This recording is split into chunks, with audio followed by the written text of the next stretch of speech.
Dinner ready করছি বন্ধুরা। দেখো কিছু একটা বানাচ্ছি, বাড়িতে যা যা ছিল সেই উপকরণ দিয়েই। আর একটু গোবিন্দভোগ চাল ধুয়ে দেখো জল ঝরিয়ে রেখে দিয়েছি, নুন হলুদ মাখিয়ে। এটা দিয়ে একটা কিছু আমি বানাচ্ছি, যেটা মাথায় আসবে বানিয়ে ফেলবো, খেতে তো হবে বলো।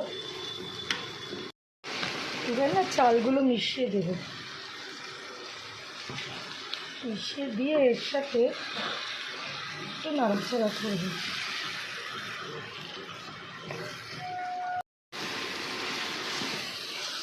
এবার একটুখানি চালটাকে একটু নেড়ে নেব। আর চালটার মধ্যে আমি আগে থেকে নুন হলুদ মাখিয়ে রেখেছি, তাই সেই বুঝে এখানে আমি নুন আর হলুদটা অ্যাড করব। এবার আমি একটু মশলা দেব, একটু অল্প হলুদ দিলাম, নুন দেব, আগেই দিয়েছি, এখন একটু গুঁড়ো মশলা দিলাম, চিনি দেব,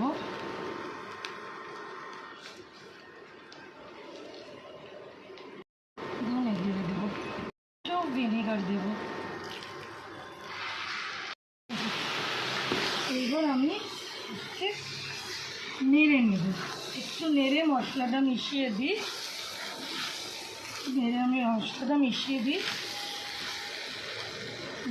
তো বন্ধুরা দেখো ঢাকাটা খুলছি, দেখো কি সুন্দর,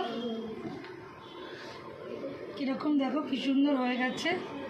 যে জলটুকু দিয়েছিলাম পুরো ওটাতেই হয়ে গেছে খুব সুন্দর করে। এবার আমি এটাকে ফিনিশিং দেবো, বুঝলে।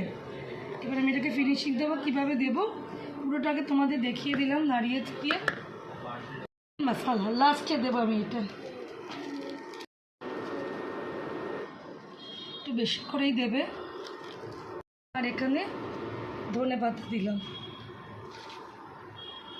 আমি নাড়বো। লাস্ট এটা আমার ফিনিশিং ছিল, একদম রাত্রিবেলা একটু সুন্দর খেতে একটা, এটা হলে আর কিছু লাগবে না।